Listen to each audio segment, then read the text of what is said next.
तरमीमी कानून वक्फ amendment act 2025 जो हुकूमत ने बनाया है, हम उस कानून के खिलाफ, उसकी मुखालफत में, उसकी मजम्मत में यहाँ शहर शिमोगा के अंदर तमाम लोग अपना एहतजाज दर्ज कराने के लिए हाजिर हुए हैं। तो मैं चाहूँगा सबसे पहले एक आवाज़ में आप तमाम हजरात बोल दें, हम सब इस काले कानून के खिलाफ हैं, इस काले कानून के खिलाफ हैं। ये काला कानून हमें मंजूर, ये काला कानून हमें मंजूर नहीं है। जब भी ज़मीर व ज़र्फ़ का सौदा हो दोस्तों, कायम रहो हुसैन के इनकार की तरह। हम हुसैनी हैं, हुसैन ने कभी बातिल से समझौता नहीं किया, तो हमने भी यही सीखा है, जब भी ज़मीर व ज़र्फ़ के सौदे की बात आएगी, हम कभी बातिल से समझौता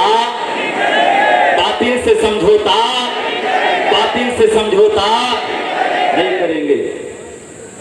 आज खामोश रहने का वक्त नहीं है मेरे भाइयों। पानी सर से ऊपर हो चुका है, अपनी आवाज को बुलंद करने का वक्त है। कुछ ना कहने से भी छिन जाता है एजाज़े सुखन, और जुल्म सहने से भी जालिम की मदद होती है। उसूलों पर जहां आंच आए टकराना जरूरी है। जो जिंदा हो तो फिर जिंदा नजर आना, जो जिंदा हो तो फिर जिंदा नजर आना। माशाअल्लाह, आपने अपनी जिंदगी का सबूत दे दिया। आज के इस प्रोटेस्ट में आपने अपनी बेदारी का इजहार करके और एक जबान आपने ये कह के कि हम किसी जुल्म को बर्दाश्त नहीं करेंगे।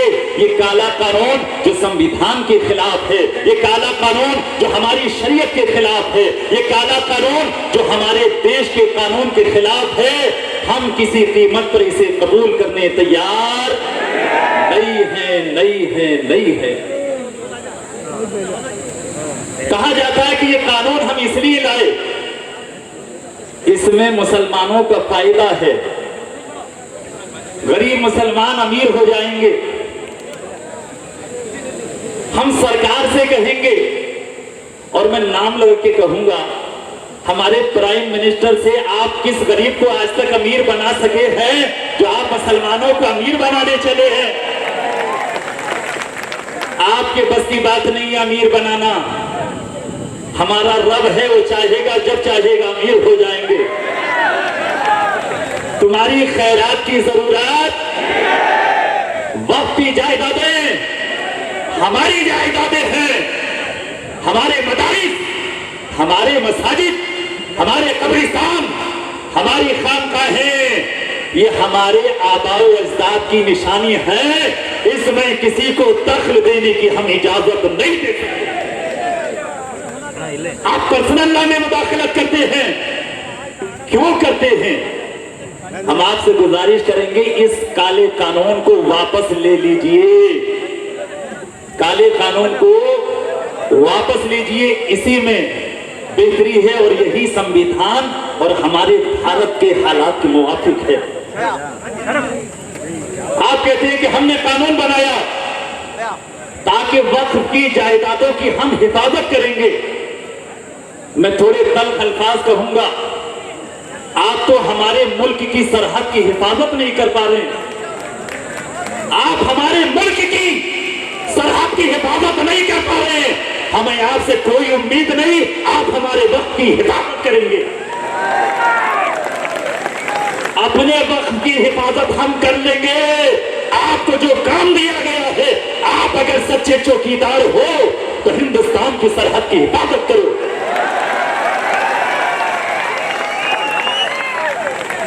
पाकिस्तान जो एक दहशतगर्द मुल्क है, वहां से दहशतगर्द आते हैं और हिंदुस्तान के निहत्ते शहरियों को मार के चले जाते हैं। आप नींद में सोए रहते हैं, आपको पता नहीं चलता। आप जिम्मेदारी तय क्यों नहीं करते? भारत की हिफाजत की जब बात आएगी, हिंदुस्तान के हिंदू, हिंदुस्तान के मुसलमान, सिख, बौद्ध, जैन, पारसी, हम सब एक हैं और जरूरत पड़ेगी अपने खून का एक एक कतरा अपने वतन की हिफाजत के लिए कुर्बान कर देंगे। लेकिन आपके बस की बात लगता है मुल्क को संभालना नहीं है तो जिम्मेदारी छोड़ दो, किसी और को दे दो। वक्फ कानून जो आपने बनाया, हिंदुस्तान के हालात भी आपसे पुकार पुकार के कह रहे हैं इस कानून को वापस लीजिए। लिहाजा हम सारे लोग यहाँ मेहमान भी तशरीफ रखते हैं, उलमा भी तशरीफ रखते हैं, दीगर बहुत सारे जिम्मेदारान हैं और यहाँ इतनी आवाम हैं और इस कानून की मुखालिफत में सिर्फ मुसलमानों ही ने आवाज बुलंद नहीं की, हमारे हिंदुस्तान के तमाम मज़ाहिब के लोग जो संविधान पे यकीन रखने वाले हैं इस आवाज में हमारे साथ हैं। अभी आपने भारत के संविधान का प्रियम्बल सुना। हमारे भारत का प्रियम्बल क्या कहता है? जस्टिस की बात करता है, लिबर्टी की बात करता है, इक्वालिटी की बात करता है, फ्रीटर्निटी की बात करता है। आपने जो ये काला कानून बनाया है इन चारों चीजों को अपोज करता है, इन चारों चीजों के खिलाफ है। लिहाजा जो कानून हमारे संविधान के खिलाफ है, किसी भी कीमत पर कोई भारतीय इस कानून को कबूल करने तैयार नहीं है। आप कहेंगे कैसे खिलाफ है? आपने कानून बनाया वक्त के बारे में, सारे मुसलमान कह रहे हैं कि हमें कानून नहीं चाहिए। रे बोलो, एक आवाज है कि नहीं? हमें कानून, आप जबरदस्ती थोप रहे हैं, बताइए जुल्म है कि नहीं? संविधान कहता है इंसाफ करो, इंसाफ किसी के साथ जुल्म, लेकिन आप जुल्म करते हैं, आप जबरदस्ती थोपते हैं, इसलिए कि इसके पीछे आपकी राजनीति छुपी है।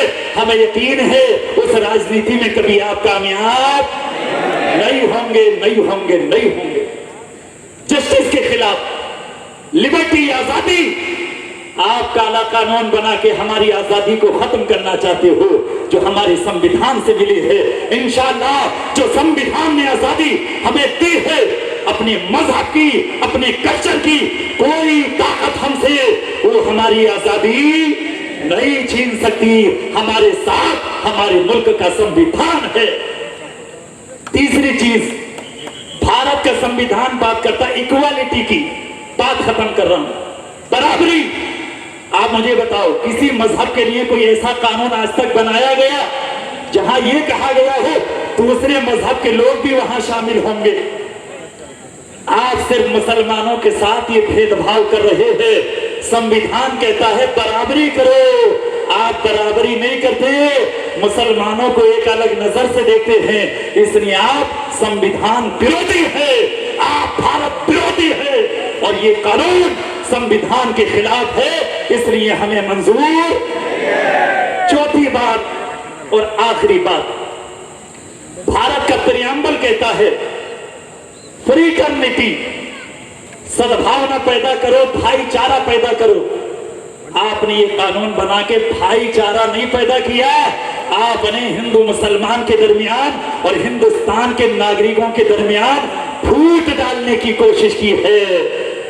इसलिए मुझे यकीन है सिर्फ मुसलमान नहीं, इस लड़ाई में हमारे साथ हमारे हिंदू भाई भी हैं, इस लड़ाई में हमारे साथ क्रिश्चियन भाई भी है और जितने भी मज़ाहिब के लोग इस हिंदुस्तान में रहते हैं सब हमारे साथ हैं जो संविधान पर यकीन रखने वाले हैं। इसलिए इंशाअल्लाह हमें यकीन है भारत की एकता टूटेगी नहीं, इंशाअल्लाह ये एकता और ज्यादा मजबूत होगी। न तेरा है न मेरा है, ये हिंदुस्तान सबका है। नहीं समझी गई ये बात तो नुकसान सबका है।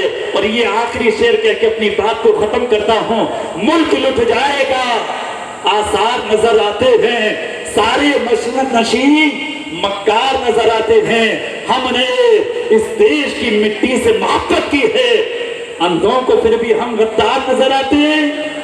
तो सुनो, हम वफादार हैं और कहते हैं बड़े फख्र से, नाज से, सारे जहां से अच्छा हिंदुस्तान हमारा, हम बुलबुले हैं इसकी, ये गुलसिता हमारा।